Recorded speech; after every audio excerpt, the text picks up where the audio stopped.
नमस्कार, मैं रविश कुमार। मामला सेना का हो, वन रैंक वन पेंशन की बकाया राशि के भुगतान का हो, फिर भी जवाब बंद लिफाफे में कोर्ट के सामने पेश किया जाए तो यह बात समझ में नहीं आती है। क्या सरकार नहीं चाहती थी कि उसकी वित्तीय हालत का अंदाज़ा देश की सेना और जनता को हो जाए, या वो नहीं बताना चाहती थी कि देश के लिए जान देने वाले सैनिकों को पेंशन की बकाया राशि क्यों नहीं एक बार में दे सकती है।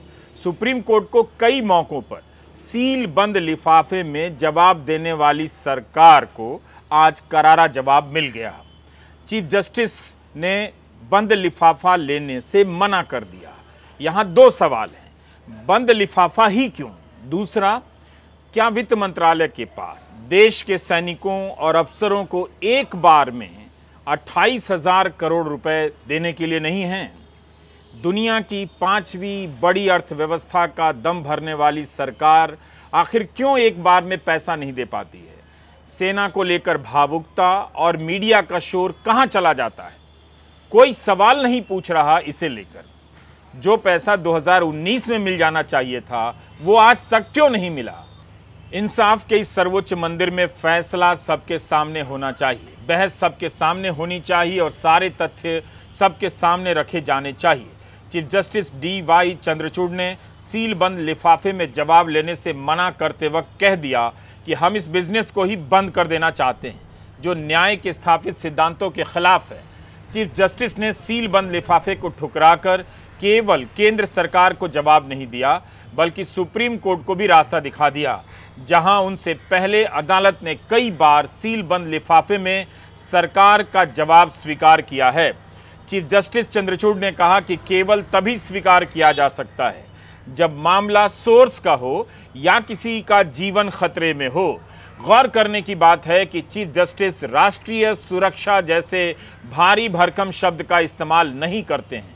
क्या सरकार के लिए सील बंद लिफाफे में जवाब देना बिजनेस हो गया था? हम आज के वीडियो में इस पर बात करेंगे। फ्लैशबैक में उन खबरों को पलटेंगे ताकि आपको पता चले कि 9 साल में जब आप होश में नहीं थे तब क्या क्या आपकी नजरों से गुजर गया। बंद लिफाफे में जवाब दायर करना सरकार का बिजनेस था, तो इस वीडियो में हम देखेंगे कि कोर्ट की तरफ से भी बंद लिफाफे में जवाब की मांग की गई और यह बिजनेस का रूप धरता चला गया। सेना को पेंशन मिले और इसमें एक पल की देरी हो जाए। अगर 2014 से पहले यह हो गया होता तो कितना हंगामा होता। सुप्रीम कोर्ट ने वन रैंक वन पेंशन का बकाया पैसा एक बार में देने का आदेश दिया। इस आदेश में छेड़छाड़ करते हुए रक्षा सचिव ने इसे 4 किश्तों में देने की बात कह दी और आदेश जारी कर दिया। इससे अदालत नाराज हो गई और रक्षा सचिव से लिखित जवाब मांग दिया कि क्या परिस्थितियां थी, लिखकर बताइए। सरकार ने यह आदेश जारी कर दिया था 20 जनवरी को। कोर्ट ने कहा कि इस आदेश को तुरंत वापस लिया जाए।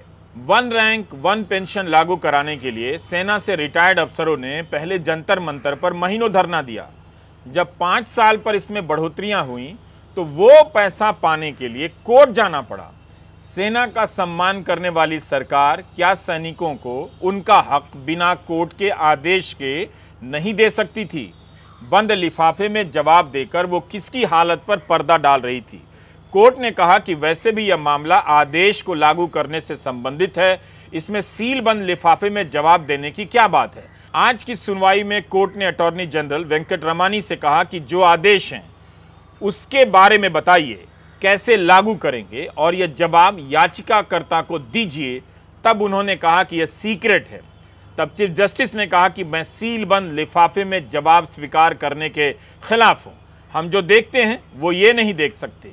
यह न्याय के नियमों के बुनियादी सिद्धांतों के खिलाफ है। अदालत में पारदर्शिता होनी चाहिए। वन रैंक वन पेंशन की बकाया राशि का भुगतान हमारे आदेश के अनुरूप ही होगा।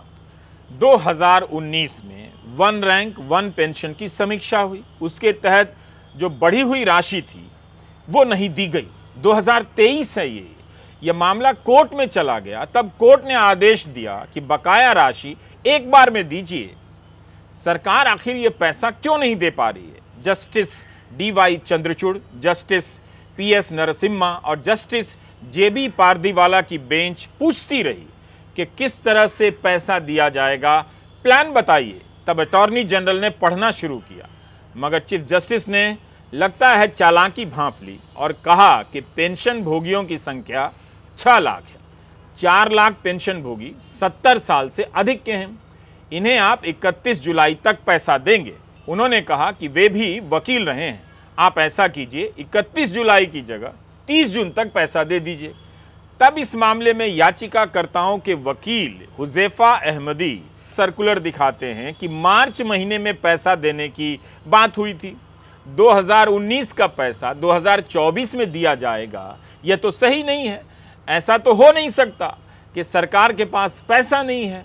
अगर पैसा नहीं था तो सर्कुलर पर दस्तखत कैसे कर दिया गया? अगले साल अप्रैल 2024 में फिर से वन रैंक वन पेंशन की समीक्षा होगी, जिसे तकनीकी शब्दों में इक्वलाइजेशन कहते हैं। मगर 2019 से 2024 के बीच सरकार पैसा नहीं दे पाई। इस पर चीफ जस्टिस ने सरकार को फिर से पकड़ा। उन्होंने कहा कि रिकॉर्ड पर जो आंकड़े पेश किए गए हैं, अरियर के तहत 28,000 करोड़ दिए जाने हैं। रक्षा मंत्रालय ने वित्त मंत्रालय के सामने इस मामले को रखा है और वित्त मंत्रालय ने संकेत दिए हैं कि एक बार में पैसा नहीं दिया जा सकता, किश्तों में ही दिया जा सकेगा। कोर्ट ने कहा कि केंद्र सरकार का कर्तव्य बनता है कि वह कोर्ट के आदेश का पालन करे, मगर वह अपने फैसले का परिणाम भी समझता है। 25 लाख पेंशनर्स हैं, इसमें से 4 lakh one rank one pension के तहत नहीं आते, तो 21 लाख पेंशनर्स हैं। केंद्र सरकार ने कहा था कि 30 अप्रैल 2023 तक 6 लाख पेंशनर्स को पैसे दे दिए जाएंगे। फैमिली पेंशनर्स और वीरता मेडल प्राप्त सैनिकों के पेंशन को एक बार में दिया जाना चाहिए। जिनकी उम्र 70 साल से ऊपर है, उन्हें 30 जून से पहले एक बार में पैसा मिलना चाहिए। बाकियों को 30 अगस्त, 30 नवंबर 2023 और 28 फरवरी 2024 तक पैसा दे दिया जाए। इसमें ऐसा क्या था जो बंद लिफाफे में जवाब दिया गया? अदानी मामले में जांच के लिए कमेटी बनाई जानी थी। यहां भी केंद्र सरकार बंद लिफाफे में एक्सपर्ट के नाम देना चाहती थी, कोर्ट ने मना कर दिया।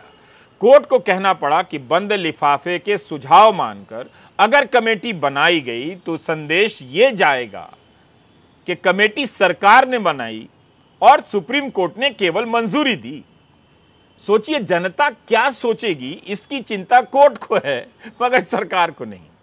चीफ जस्टिस चंद्रचूड़ की बेंच ने कहा कि सरकार के सुझाव को सामने वाले पक्ष को भी बताया जाना चाहिए। उसे जानने का हक है कि सामने वाला पक्ष क्या कह रहा है, सरकार क्या कह रही है। अगर सरकार ऐसा नहीं करना चाहती है तो कोर्ट अपनी तरफ से कमेटी बना देगी और सरकार को उस पर भरोसा करना पड़ेगा। आज की टिप्पणी ने पुरानी आलोचनाओं को फिर से छेड़ दिया है, जब बंद लिफाफों में जवाब आया करते थे। इस पर दिसंबर 2018 में शादान फरासत का एक लेख है।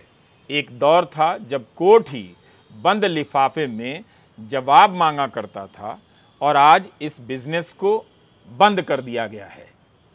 अक्टूबर 2018 में सुप्रीम कोर्ट ने सरकार से रफाल जेट खरीदने की प्रक्रिया और लागत से जुड़ी जानकारी को बंद लिफाफे में देने के लिए कहा।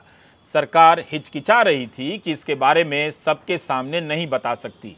उस समय बेंच की अगुवाई तत्कालीन चीफ जस्टिस रंजन गोगोई कर रहे थे। जब इस मसले पर फैसला आ गया तब वकील शादान फरासत ने इंडियन एक्सप्रेस में एक लेख लिखा जिसका शीर्षक था अनसील द एनवेलप, जिसमें उन्होंने कहा कि बंद लिफाफा देने के पीछे इरादा ये होता है कि किसी मुद्दे पर सार्वजनिक और मीडिया डिबेट और टिप्पणी को कंट्रोल कर लिया जाए।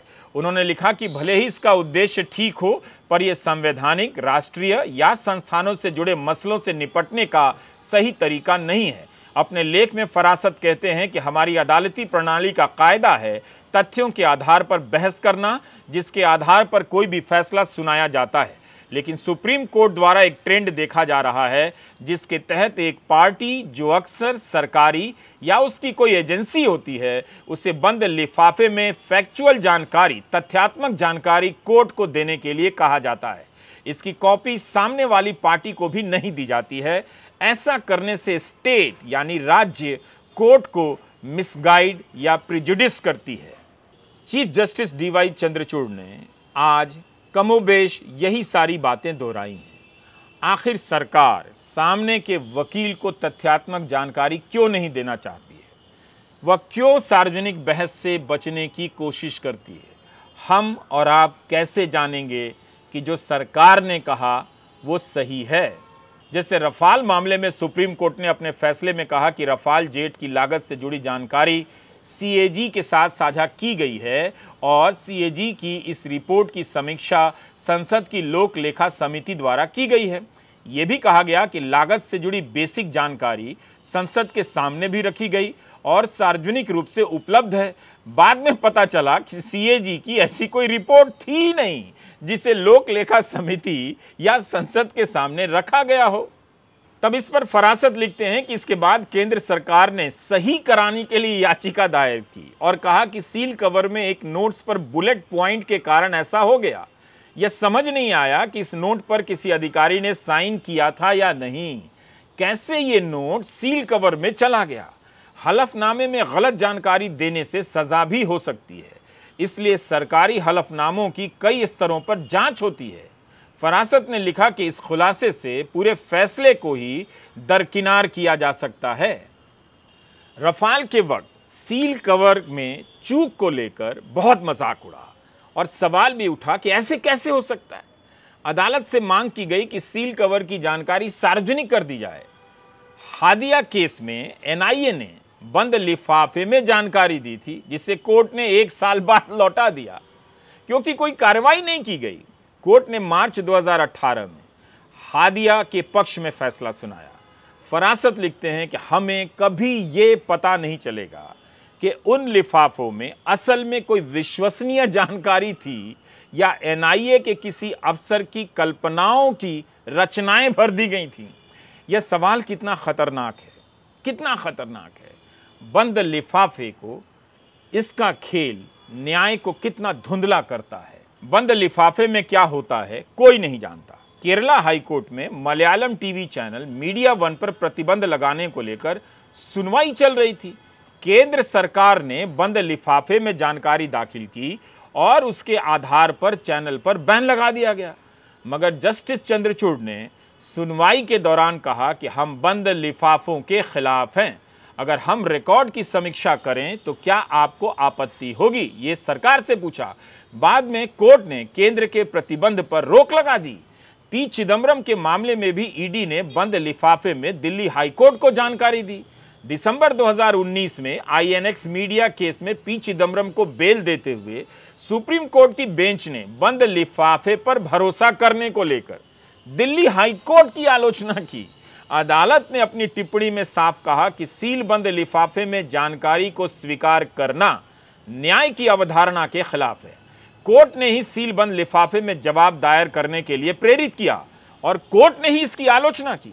रफाल मामले में सुप्रीम कोर्ट ने सरकार के दावे को स्वीकार भी कर लिया कि यह मामला शासकीय गुप्त बात अधिनियम यानी ऑफिशियल सीक्रेट्स एक्ट के तहत आता है।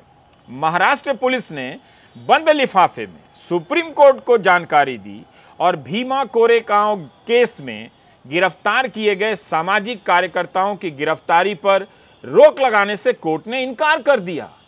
असम में एनआरसी की प्रक्रिया के दौरान कोर्ट ने एनआरसी के कोऑर्डिनेटर से बंद लिफाफे में जानकारी मांगी। बंद लिफाफे में जानकारी साझा की गई थी। एनआरसी में 19 लाख लोग अंतिम सूची से बाहर हो गए।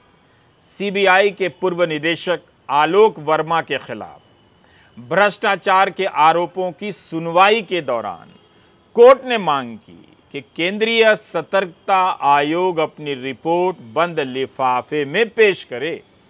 2G मामले में भी कोर्ट ने बंद लिफाफों में दी गई जानकारियों के आधार पर कई लाइसेंस निरस्त किए थे। ये सब बोर करने वाले डिटेल हैं, लेकिन कभी तो आपको जानना ही होगा और इस तरह के डिटेल को समझना होगा। फ्लैशबैक में जाकर खबरों को पलटिए तो मदर ऑफ डेमोक्रेसी के फादर ऑफ पावर का खेल सामने आ जाता है। फादर ऑफ पावर बंद लिफाफों में कोर्ट को जवाब देना चाहते हैं। यही हाल इलेक्टोरल बॉन्ड का है, उसकी जानकारी भी लिफाफे में बंद रहती है। आप नहीं जानते कौन किसे कितना दे रहा है। पत्रकारों के सवाल भी लिफाफे में बंद हो चुके हैं और आप जनता का दिमाग भी धर्म नाम के लिफाफे में बंद कर दिया गया है। जब तक इस लिफाफे से बाहर नहीं आएंगे, आंखों को नजर नहीं आएगा। नमस्कार, मैं रविश कुमार।